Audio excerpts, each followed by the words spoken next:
Welcome everybody to the Cycle Touring Festival. Hopefully most of you have already been on sessions in the last few days. We're here today with Abi and Lilith, aka Gears for Queers. They've written a book very recently, or last year, which is on my bookshelf, and I have to admit I haven't yet got round to reading it, but I'm very excited to. I know. Because of it, we're running this, as you'll have seen, this year we're running this Meet the Author series, and I really try and read all our speakers who've written books. I try and read their books, but there's been too many this year, so I'm desperately trying to read them as quick as I can. When I'm up in the night with my little one, I'm reading. But yeah, yours is. I'm looking forward to reading yours next. So I'm particularly excited about your talk because I suspect you'll tell me a lot of what's in there. Great, that's all for me. Enjoy the talk, and looking forward to it. Lovely, thank you so much, Laura. I will just start sharing our screen because we have a wee presentation. Let's see if this is working. Hopefully everyone can see that. Perfect. So this slide is just a yellow banner that says Meet the Authors, Abigail, Melton and Lilith Cooper at Gears for Queers. And beneath you can see a copy of our book, Gears for Queers, an open spread from it, and some of the journals and notes that we use to write it. So we're going to be doing this presentation using slides today about us, our tours and our book, Gears for Queers. This will last about 30 minutes, and then we'll have about 20 minutes, we reckon, for some questions. So please do drop some in the Q&A box. We're going to audio describe anything that's on the slides, which we aren't saying out loud. In terms of content and trigger warnings, we don't have any trigger warnings for the talk. And in terms of content, we do touch briefly on experiences of mental health services, fat phobia, kind of generally systematic oppression and marginalization, racial and police violence, but nothing explicit, specific, or visual. Okay, so we'll start by introducing ourselves. My name's Abi. I cycled lots as a kid, but then stopped as a teenager. And it was only about a year before our first bike tour that I got back on my bike. And that was in 2016. I'm queer, I'm fat, I'm neurodivergent, and I talk a lot about these things in the writing that I do. I use she, her, or they, them pronouns. And pre-pandemic, because everything's changed, I ran art workshops with young people, and I also helped set up the Edinburgh Zine library with Lily. Right now, I'm just kind of doing my best as a freelancer. For those who benefit from an audio description, I'm a white person with short, dark curly hair, and I'm wearing a black top and a necklace. And in the background of our white living room is a load of pictures in frames. And a slightly messy bookshelf as well, yes, but we won't mention that. So my name's Lily or Lilith, and I use those names interchangeably. I also started cycling as a kid, but I never really stopped. Growing up in Cambridge definitely helped. Because of my mental health, I wasn't allowed a driving license when I was younger, so cycling has always been my main form of transport. I'm queer and neurodivergent, and I write and talk a lot about madness and mental health in particular. I'm non-binary and I use they, them pronouns.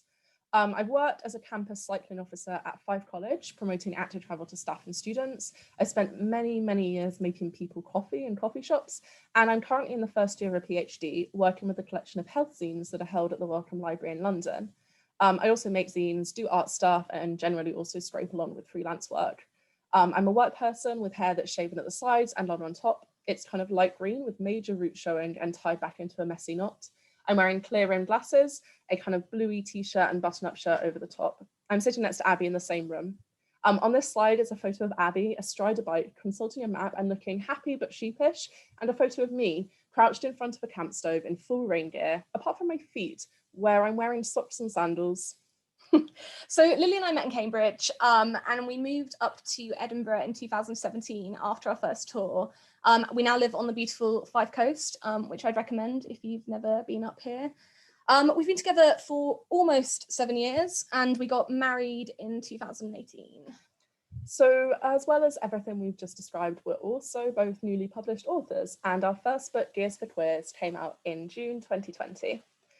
This slide shows the book, which has a bright yellow cover with purple illustrations of various objects and landmarks from our tour around the title, Gears for Queers. So Gears for Queers is the shared account of our very first cycle tour, where we spend 90 days riding, sometimes flailing, mostly crying, from Amsterdam to Montpellier. We more or less alternate telling a story per day, so you have both of our voices in the book. In terms of the tour, we left in August 2016 in the wake of the Brexit referendum, and ironically, we finished in November 2016 on the same day that Trump was elected.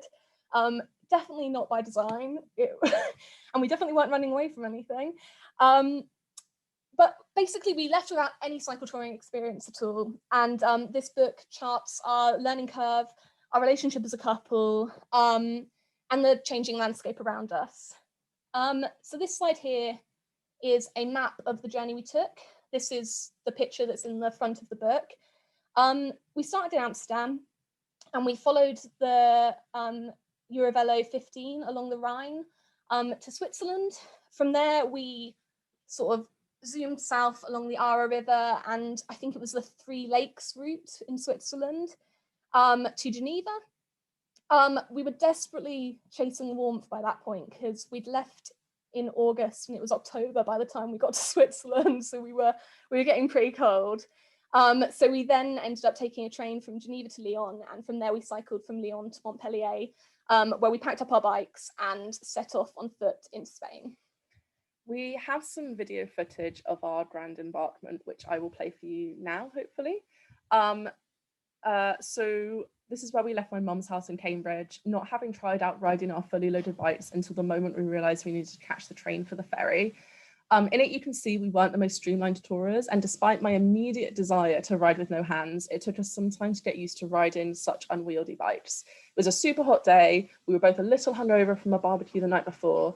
In the video, we're both just wobbling along this suburban street. I'm wearing bright red shirt, shorts, t-shirt, and a denim jacket, and Abby is in plain t-shirts and shorts. We're clearly not streamlined or lycra clad, or to be honest, particularly well equipped. We definitely overpacked.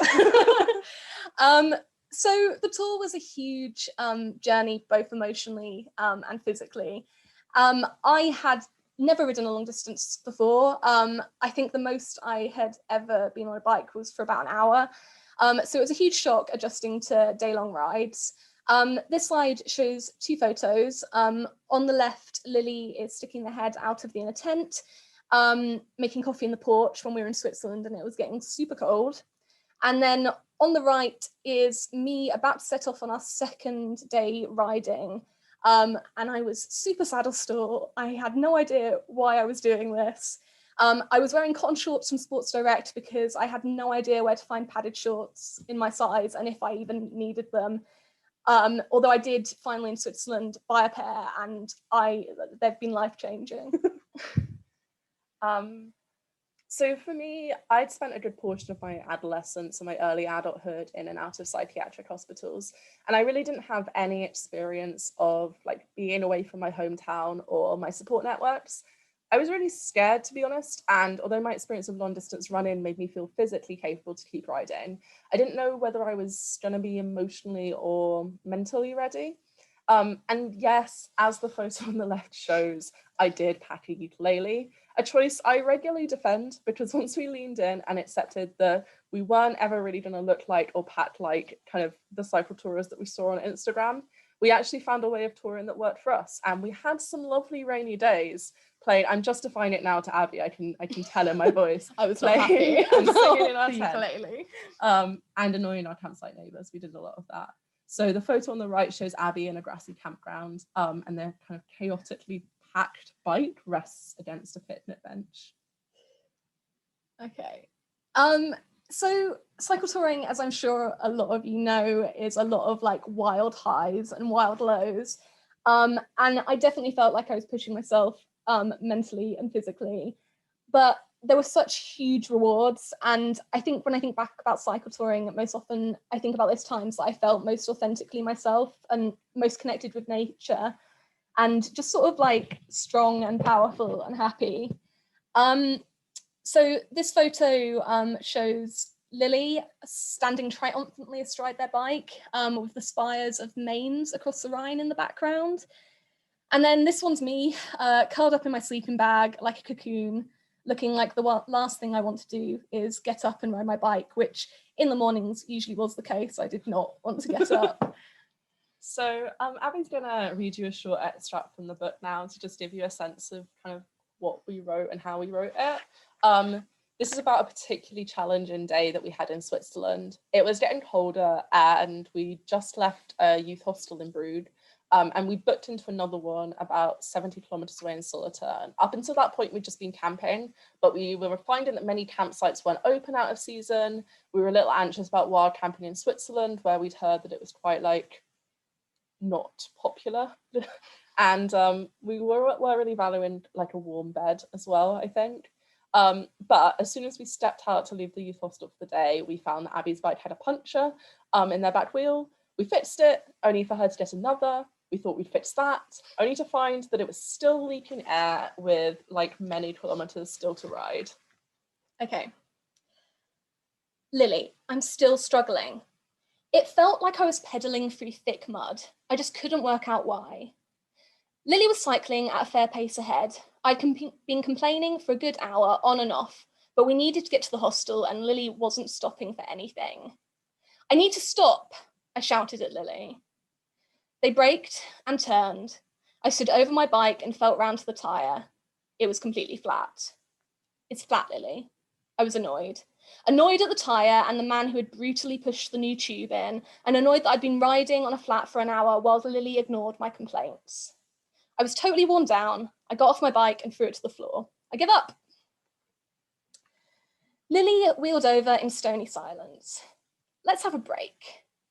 We wheeled our bikes off the path and into a small forest clearing where trunks on their sides created a natural circular seating area. I sat down, put my head in my hands, and allowed the hopeless feelings to wash over me.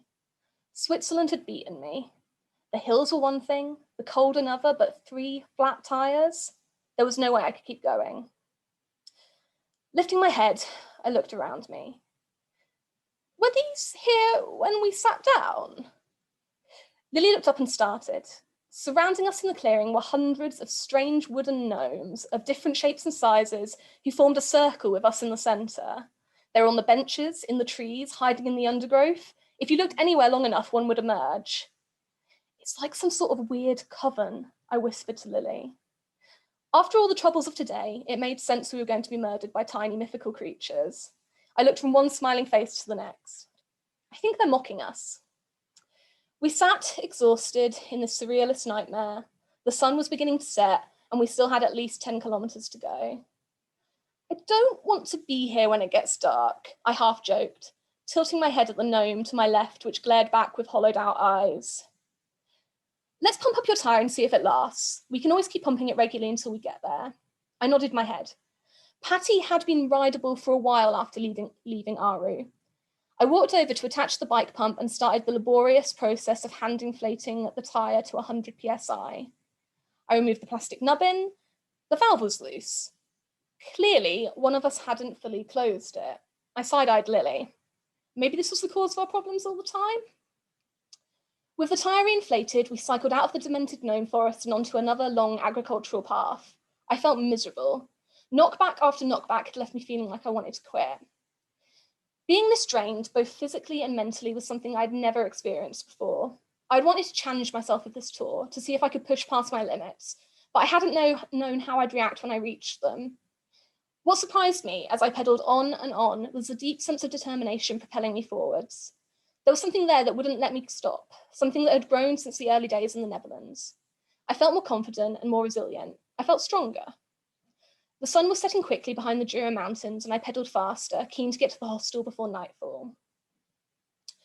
We turned onto a cycle route beside the major road entering Solothurn. It was freezing cold, and I hated every stop we took. Looking briefly over the map, we knew we needed to take a right turn to reach the hostel. Lily took the first right. Are you sure it's this one? I called forward. I don't know, do you? No, let's try it for a bit. If we don't hit the town soon, then it's wrong. We cycled along a smaller road, heading towards the river. Around us, the forest thickened. Lily, stop, we should have hit houses by now. God damn it! Lily turned to bark a quick, monotone order. Let's get back quickly. We cycled back along the road. At least my tyre was holding up, I repeated to myself. It was starting to get dark, and I pushed the button on the back of my helmet, producing a small red light. We stopped on the main road and put on our full set of lights for the first time on tour. Lily stood sobbing, unwilling to stop and acknowledge all the terrible feelings.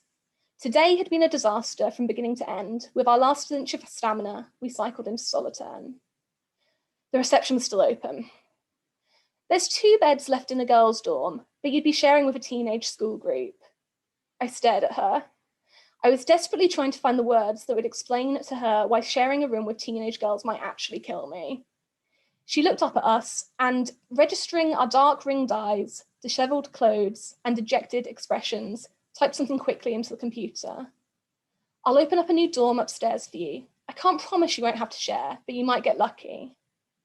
I don't think I'd ever felt so grateful. Thank you so much. We're so tired. It's been a horrible day. No problem. I understand. The kind receptionist handed us our keys. Thanks. We turned to head upstairs. Oh, I don't suppose you know anywhere vegan to eat or where the nearest supermarket is. It was a long shot, but now I had a safe bed, I allowed myself to acknowledge our empty stomachs. The supermarkets will probably be closed, but there is a falafel shop around the corner. Our eyes lit up. It was voted the best falafel shop in Switzerland. Maybe today could be redeemed after all. We headed straight to the little shop. A huge man handed me a pita from across the counter. It was still warm from the grill and stuffed with fresh falafel, handmade pickles and salad. I've never tasted anything better in my life. It really was the best falafel in Switzerland. So on this slide are 2 pictures. The first is of my bike leaned up against the youth hostel in Brugge, where we were staying that morning. And the second is of Abby clutching their falafel, looking like she's about to cry, which I think you might actually. I think I did afterwards, yeah. So kind of how did the book come about from the tour? When we returned, we wanted to share some of the things we'd learned en route, especially with people who, like us, were newbies to cycle touring or who hadn't even considered it before. We wanted to make space for the complexities and nuance of cycle touring as a queer couple and as neurodivergent, mad and fat people. So zines are a democratic form of DIY publishing. They're handmade, homespun booklets or pamphlets. They're not made for profit, but to share knowledge and experiences. We'd made a few zines about menstrual health just before we left, and we decided that they would be a great media for sharing our experience of touring. So one of the grounding things for us on our tour was regularly sitting down to cook on the campfire. And whilst other tourists seemed to cope on couscous every day, we found a real sense of calm, focus and security by taking care of ourselves through what we ate. But we also had to cook with limited camping gas, less space and very hungry bellies. So we decided that a zine centered around vegan camp stove recipes with space for writing about other things around the tour, like kit and organization, would not only be like super fun to make, but might be really useful for other people too. So we made and printed Recipes for Wild Vegans issue 1 in early 2017 and produced Recipes for Wild Vegans issue 2 6 months later. This slide shows the front covers of both zines, which are both hand-drawn with illustrations of camping, bikes and a route through the south of France. The inside pages are black and white, handwritten, cut and pasted guides to things like using a tin opener on a pocket knife and a recipe for spinach and potato curry that we loved. At the same time as we were making these zines, we moved up to Edinburgh and were starting to get involved in the zine scene here, tabling at zine fairs where other people were selling their zines, attending events and getting to know people. We set up the Edinburgh Zine Library in the summer of 2017, and that's a collectively run and community-driven organisation which manages a collection of zines made by all sorts of different people that are hosted at the big public library in Edinburgh. So at a zine event at the Radical Book Festival in Edinburgh, Lily got speaking to someone who bought both of the issues of Wild Vegans, and then without our knowledge, shared them with Kay Farrell, who's an assistant editor at Sandstone Press. Sandstone Press is an independent publisher based just outside Inverness. I think it's the most northerly UK publisher, I believe. But yeah, so they publish a load of great fiction and non-fiction with a big section of outdoor books and adventure writing. And meanwhile, we had also started a blog about cycle touring. So Kay got in touch with us, telling us she'd read our zines and our blog and asked us whether we'd consider writing a book. She suggested a meeting and we went for coffee downstairs at Henderson's, which is like, well, was the best vegetarian restaurant in Edinburgh, sadly closed due to COVID now. forever. We didn't have any idea of what to expect at all, and quite frankly, we were absolutely terrified. Yeah, we were really stressed out.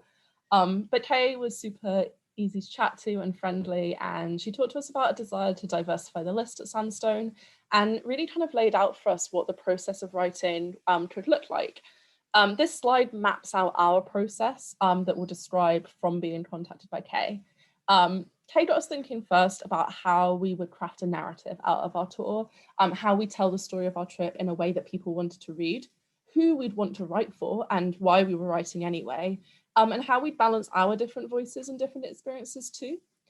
She told us to go away and have a go at writing 10,000 words and send them to her, and we could just go from there. It was a chance for us to see if the writing process worked for us, and if it was something I guess we enjoyed Or wanted to do. And it was a chance for her to see if we did in fact have something they wanted to work with, if it was something we could do, I guess. Yeah, I guess so. After that initial meeting with Kay, we went away and wrote possibly the worst 10,000 words anyone has ever written. But somehow Kay saw something in it, some spark. So she gave us some pointers and set us off to write another 30,000 words, which is basically about half a book. Once we'd sent that over and Sandstone was confident that we could actually write a book and that it was the sort of book they wanted to publish, we signed a contract for them and then wrote a further 40,000 words. At that point, they also paid us half our advance, which was a grand total of £250. Yeah, there was not a lot of money in cyclotouring publishing, I will say that now. So when we sent off the 80,000 words, we were both really triumphantly like, the book is finished. And it will probably come as no surprise to any of you that it needed some substantial edits.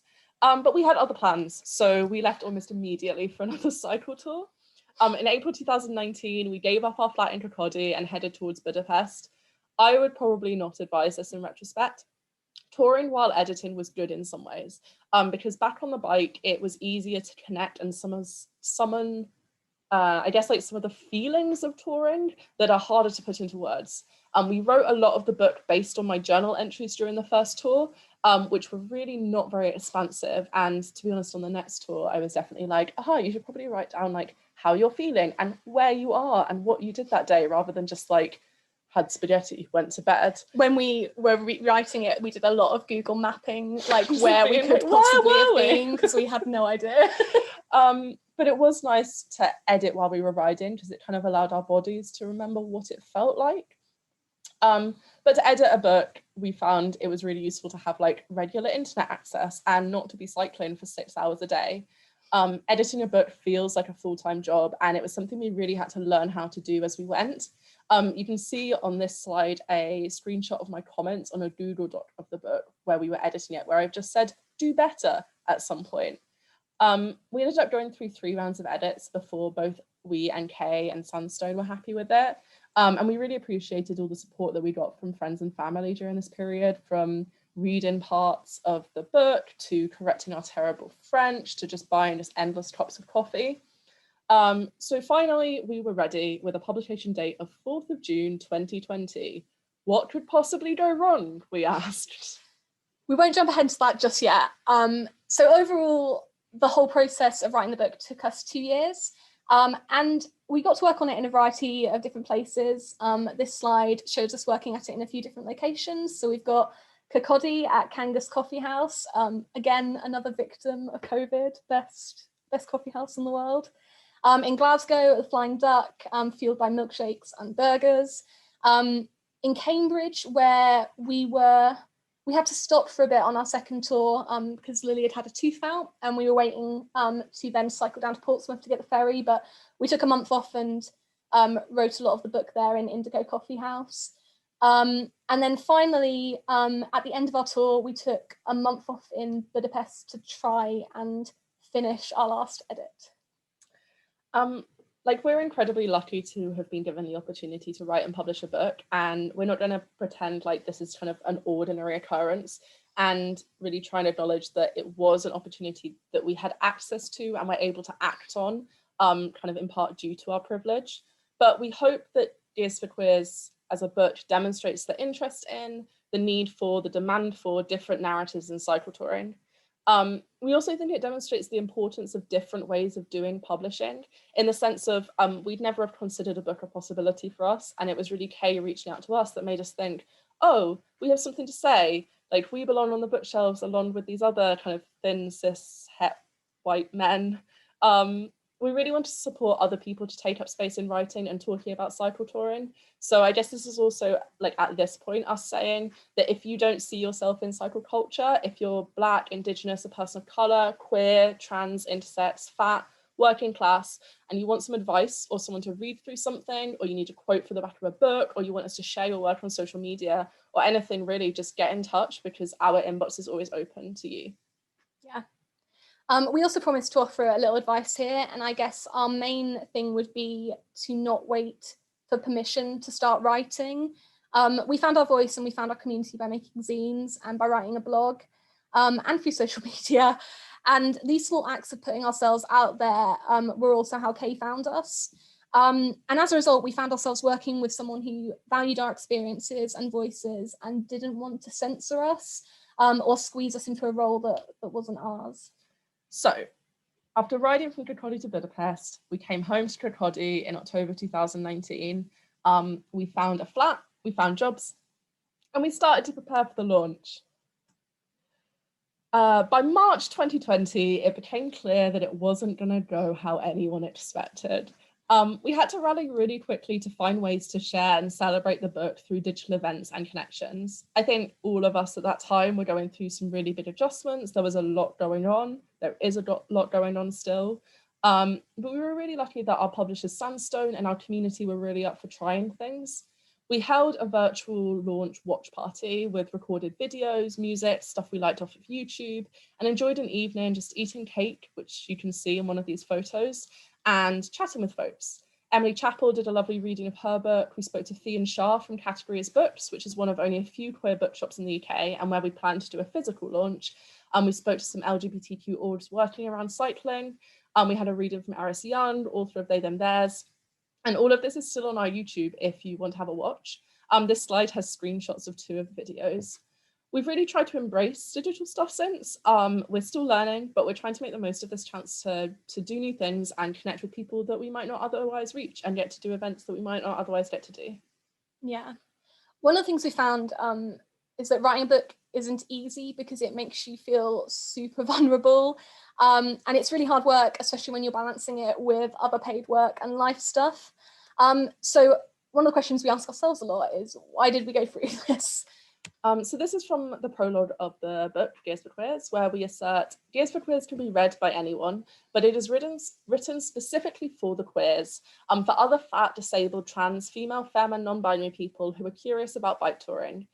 To queer something is to trouble boundaries, to question the division into binaries, success and failure, commuter and cyclist, mad and sane, travel and migrate, leave and remain. We hope the book does this too. So one of the things we really focused on when we were finding the process hard was who we were writing for.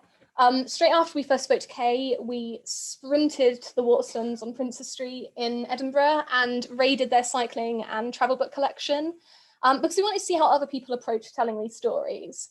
But what we found were a lot of stories that didn't look like ours.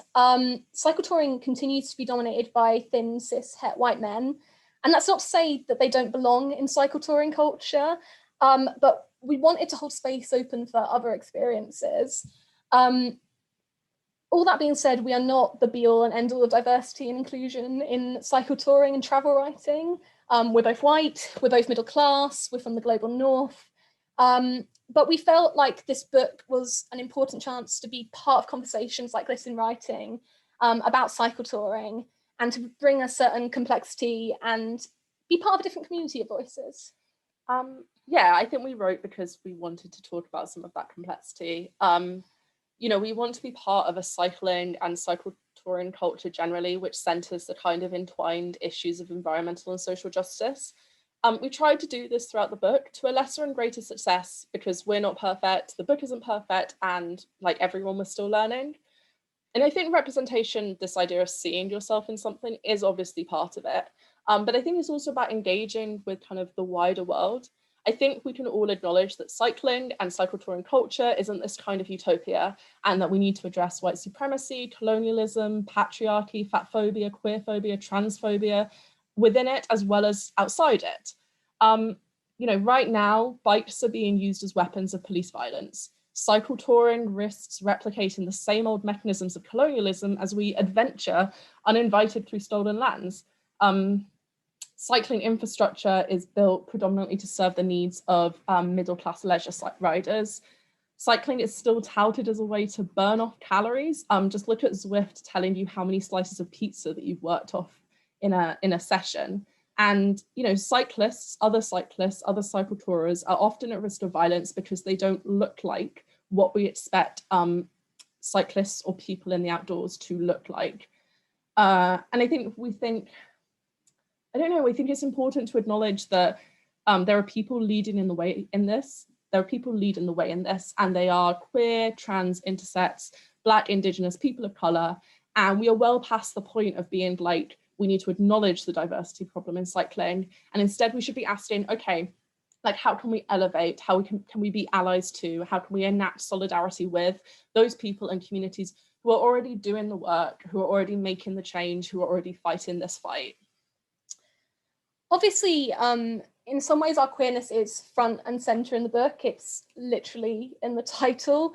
But some of the discussions we had when we were editing were how we talk about being queer.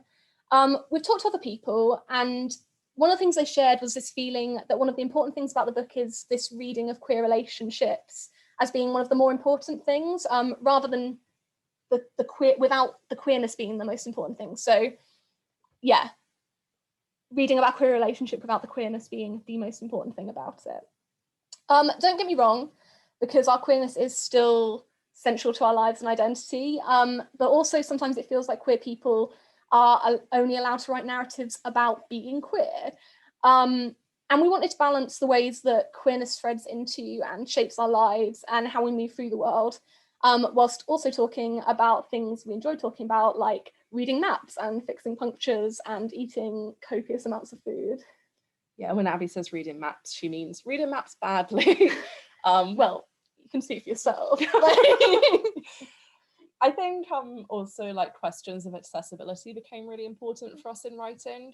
You know, I think one of the best things to come from the book is people being saying, oh, it made me think about like maybe I could do a cycle tour, or like I should get my bike out of the shed, or I could start riding again.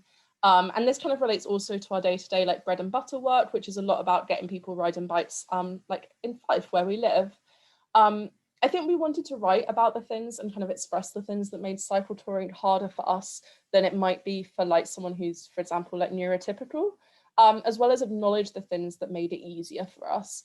And in that sense, it has been really important for us to acknowledge our whiteness, our class, our nationality, because these are the things that often aren't articulated in narratives of how freeing and great cycle touring is, and it really underpins them. In some ways, I think like writing about traveling should be an uncomfortable process, and that it's important to be able to sit with that discomfort rather than just avoid it. And I think we've learned a lot from other writers and community members who are doing just that. Yeah, one of the things we were really surprised about after writing the book was the amount of feedback we got saying how honest we were. And I think neither of us considered that when we were writing, well, what we were writing might actually be read by other people, which sounds bizarre to say, but I think neither of us thought people would read it. So I also think that some of the usefulness of the book was about its honesty, about talking about how we manage hosts or campsites, or anxiety, about where we shopped, what we ate, how we decided on, warm showers hosts, what it felt like when we were exhausted, how we knew when to stop. We also both felt like there wasn't any point writing this if we were just going to replicate the same old stories about cycle touring. It needed to be honest and to include things that made us uncomfortable, because there is a certain power in that. Managing that feeling of vulnerability was one of the most important things we've learned through the process of publishing, though, and we're definitely still learning. It's probably something that I'd stress most of you who are thinking about producing your own writing, whether it's a blog, a zine, a book. We have a very firm policy of not reading reviews, especially on Goodreads or Amazon, because it's really hard to feel like it's not a personal dig. And like, especially if someone misgenders Lily, I find that incredibly frustrating. And we'll go on a rant for like 3 days afterwards. We aren't the same people as we were during the tour, and neither of us is proud necessarily of some of the ways we behaved in the book, because we were really learning how to tour and how to be in a relationship with one another and how we coped under all these brand new pressures. And I think when we were writing, Lily especially worried they came across as a terrible person.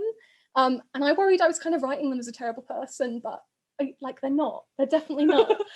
Yeah, I really felt sometimes like I just come across as this horrible person in the book. But I think also none of us are our best selves under stress, and it would have been easy to gloss over this, but we didn't want to.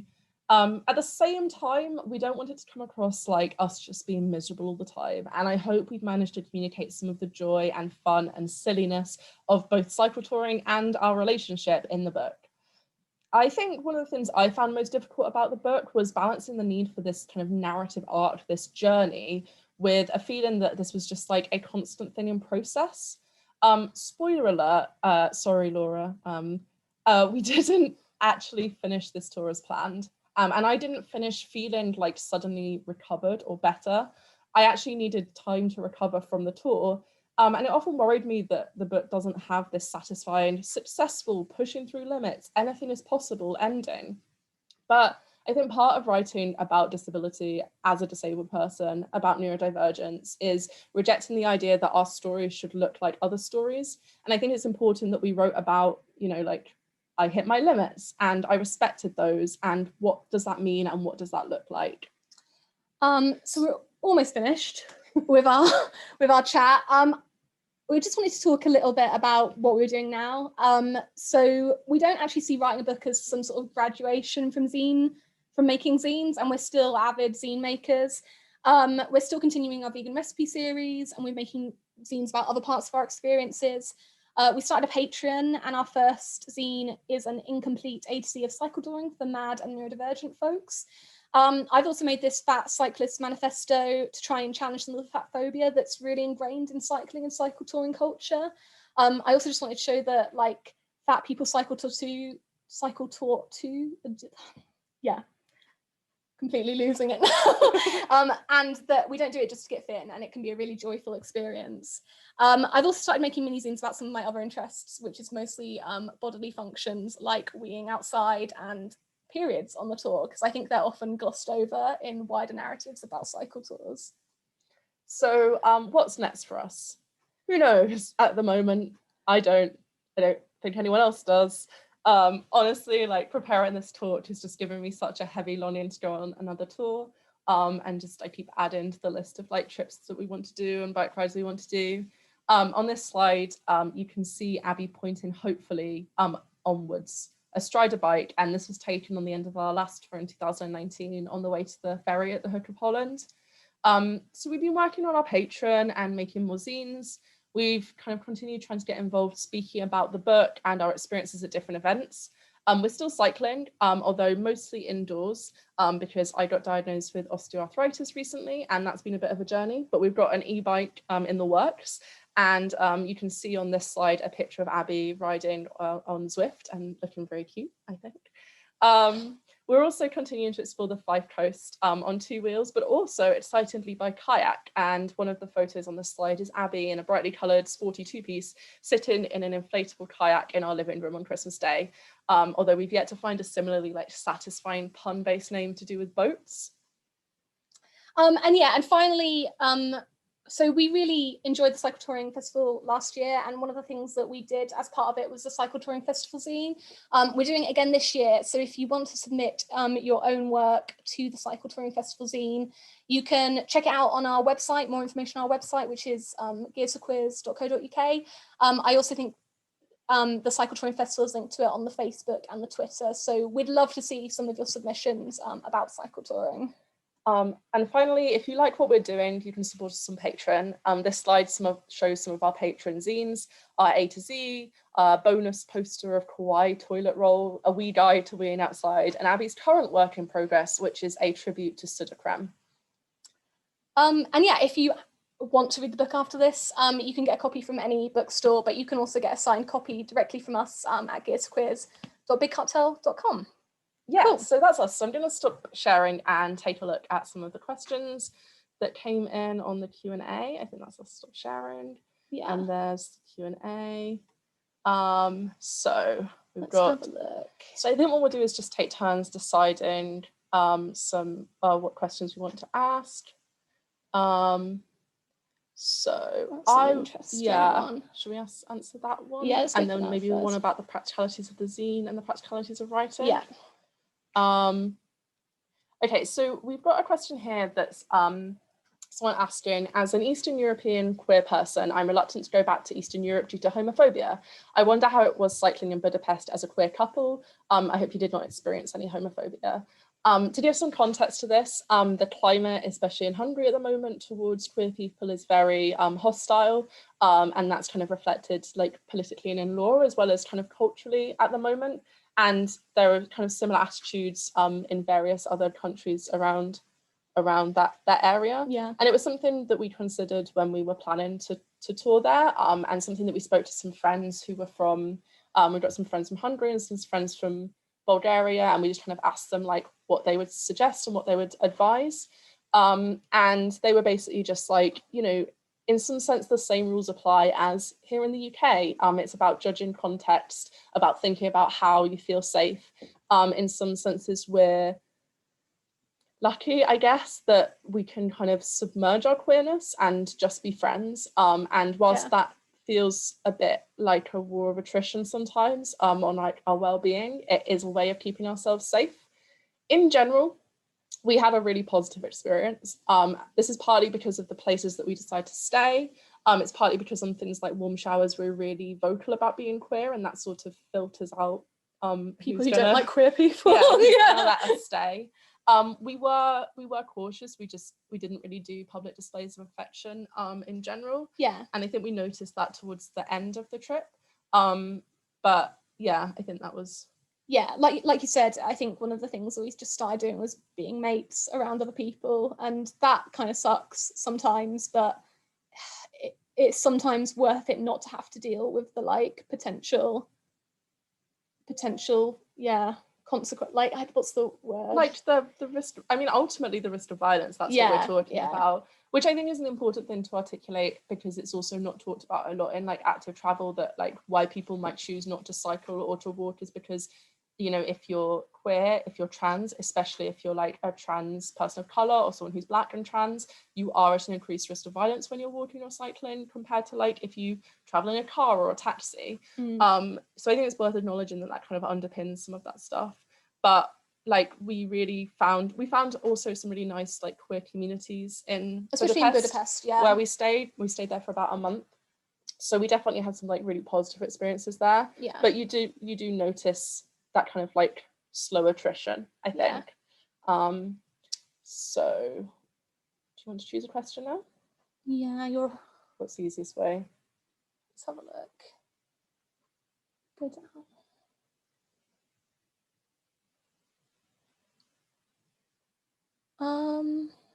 Is there one that you're thinking? Yeah, I wonder, there's a question that says, did you share the writing, or how did you navigate the actual writing process between you and decide what to include, how to write it about it, etc.? And I think that also links to another question, which is more challenging, cycle touring with your partner or writing a book with your partner? I'd say definitely writing a book with your partner, to be honest. It was hard navigating sometimes. We had a few sort of disagreements over who wanted to write which parts of the book, especially like bits we felt were like juicy parts of the book. Although we compromised a lot in those bits. When we started out, we agreed on like a rough pattern where like we take one day cycling and then any rest days that followed and then swap.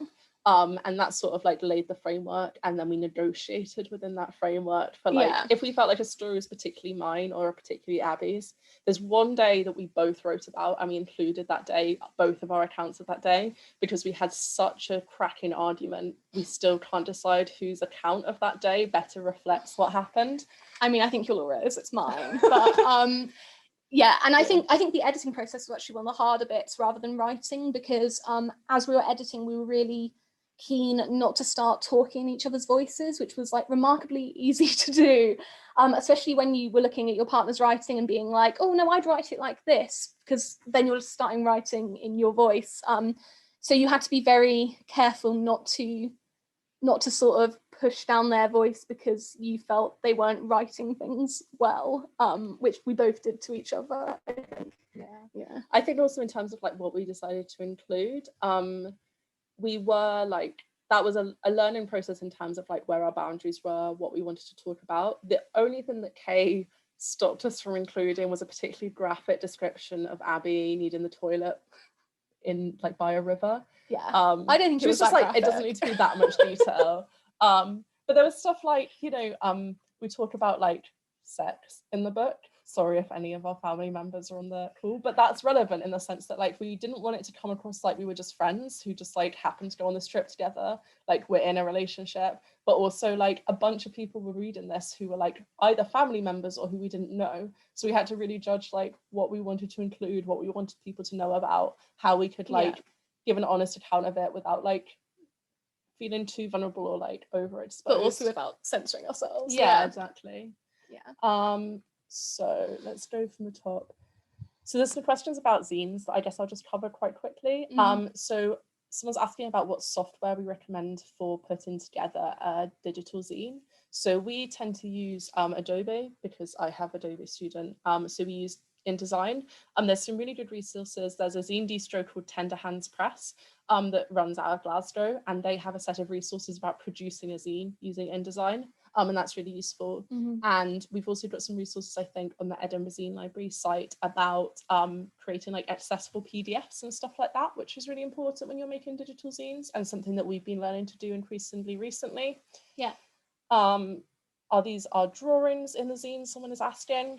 Did you draw them ourselves en route? Oh, not en route, no. Although on our second tour, Lily did decide to do a load of lino printing, which if you've ever done lino printing, it's the messiest thing you can do. You have to like scrape out a load of lino, which then ends up in your tent for the entire tour, and then get a load of ink. I was like printing in like the washroom of this French campsite, and you were like, what are you doing? Well, it was because Lily was having a massive panic because our editor had asked to see some examples of our artwork for going into the book, and so yeah, we just thought, why not lino print at a campsite? And that's a good point, actually. The book does include like, it's still got some of its kind of zine elements, so between each section is like a recipe from our zine, basically from the original zine. I'm struggling to flick through to find. Yeah, but we did draw the drawings, albeit not on the route. I'd love to do more drawing en route. I see a lot of people who cycle tour and do like little watercolors and stuff as they go, but to be honest, I'm usually way too exhausted. So there's a good question. So we've got, how are we doing for time? Yeah, I think we've got enough time to cover these. Did you find you learned more about your experience by doing it or by writing about it? How has your practice evolved from this experience? That's a good question. It's a really good question. Yeah. It's interesting because I think like we came back from the tour and we didn't feel like we'd learned anything or gained any experience. We were like, we're still just these kind of useless human beings who can't leave the house, and like we didn't come back feeling especially capable. But I think as we reflected more and more on like what we'd done and what we were able to do, I think we felt increasingly more capable. And then when we left for the second tour, I think the process of writing the book had really like cemented or condensed some of the learning that had gone on that first tour. And when we were able to bring that kind of consciously into the second tour and remember like, this is how this felt last time. So it's not actually, this is the end of the world. It's just that we're a little bit lost. Yeah, I'm probably not dying. I probably just need some sugar. Yeah. Like that was the main thing we learned. So let's see. Do you have some recommendations for queer, BIPOC, which is Black, Indigenous people of colour, cyclists for us to follow in line and or who could be invited to the festival next year? Yes, definitely. Yes, yeah. So on our website, Gears for Queers, we have like a kind of further reading and resources page, and we link to a lot of the kind of amazing cyclists that we follow or interact with. And I definitely recommend checking out people like the Cyclist Zine, who's an amazing zine based in occupied Turtle Island, aka the US. And if you just like follow anyone that they reference, you end up with an amazing selection of people writing and talking about cycling Yeah. and cycle touring culture from really like interesting and radical perspectives. Let's see.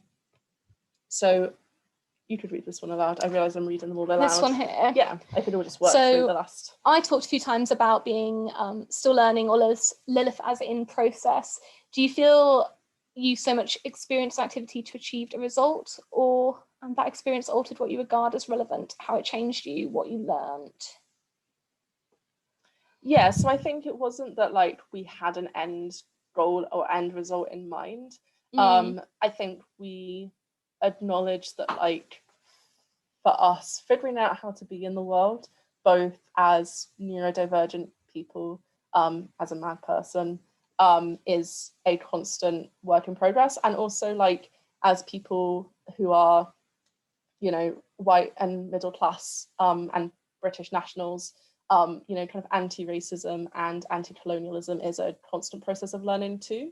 So I think the whole experience felt like a continual process that's still going on. And one of the hard things about the book was saying concretely what we learned from it, other than how to read a map, which I'm not convinced I entirely learned. I think it's weird. This sort of links into one of the questions we had earlier. I think it's weird having written the book because we've kind of cemented a narrative about that time in our lives that we can't really go back and change now, because that is what happened. So I think it's this strange thing, looking back and seeing how we've changed and how we've grown and how we're still growing, and wondering, you know, who those people were back in the book, I guess. Yeah. And then a last question, I think, that makes sense for time, which is for you.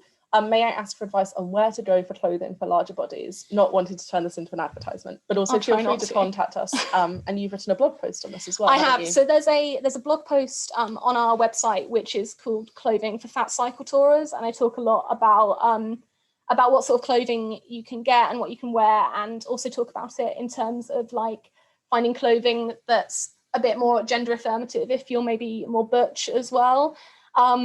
One of the places I'm absolutely in love with at the moment, and they did gift us stuff, which isn't the only reason I'm in love with them, but Machines for Freedom, it's an American brand, and they do incredible sort of cycling bibs and jerseys that go up to a 3XL, which in the UK is about size 2022. So still not the most inclusive brand in the world, but it's good to see that there are like proper cycling brands who are starting to bring out these sort of like very high-tech clothing that fit larger bodies.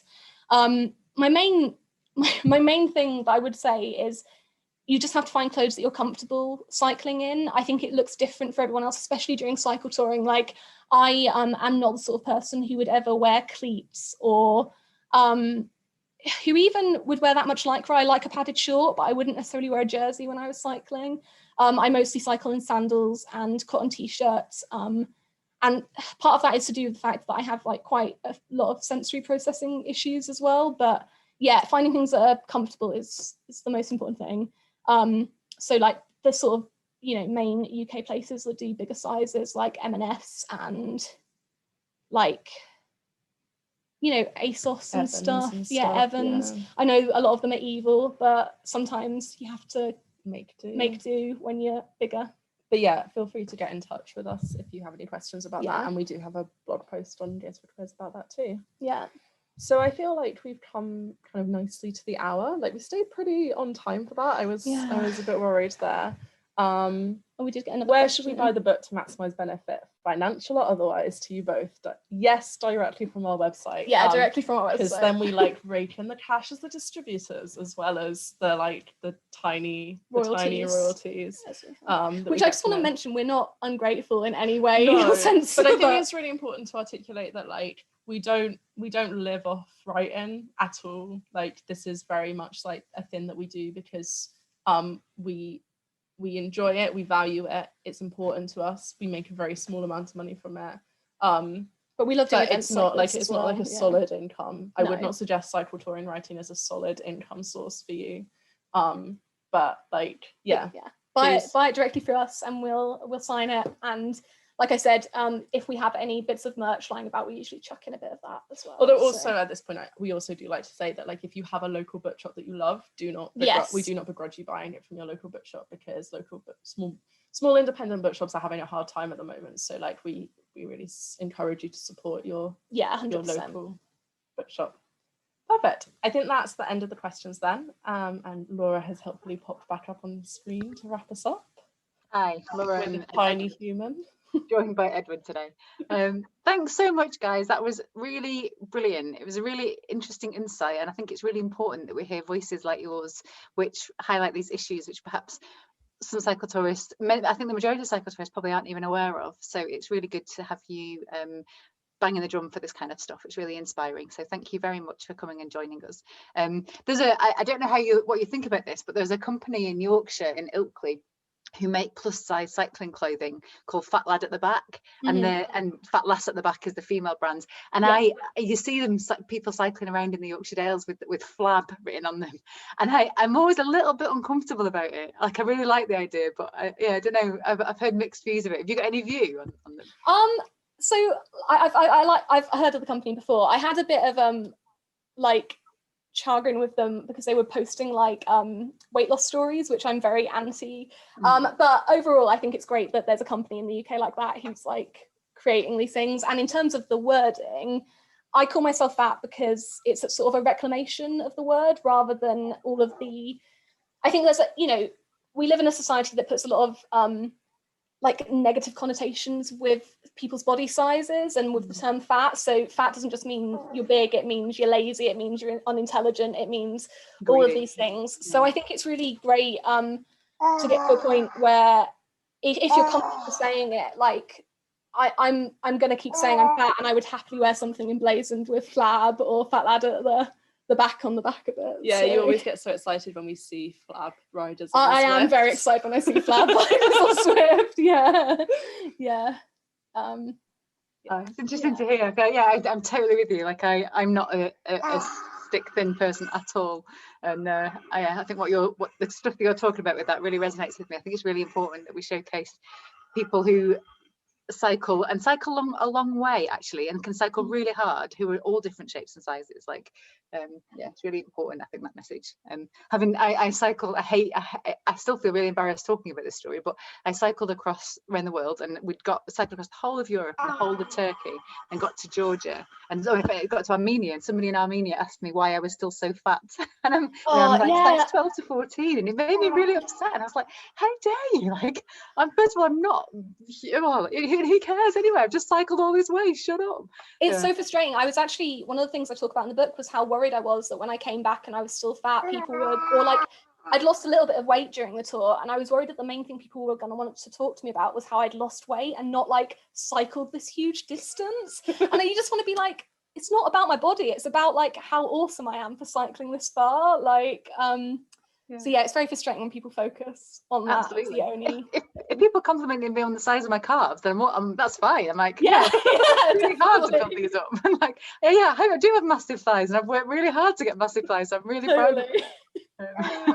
I'll keep going if I can help at all with that stuff. It's something I'm really passionate about. So we should talk maybe about something we could do on that. Okay, I'm getting heckled by young Edward, so it might be time to finish. But just thanks again so much for joining us. I think that was a really great talk, and good luck with the book sales. And of course, send me I know your website, so I can put that on the Facebook group and try and encourage people to buy the book directly from you. I think it's a really good thing to do. So great. Well, thanks so much. Have a great afternoon, everybody. You too. Thank you so much for having us. Bye.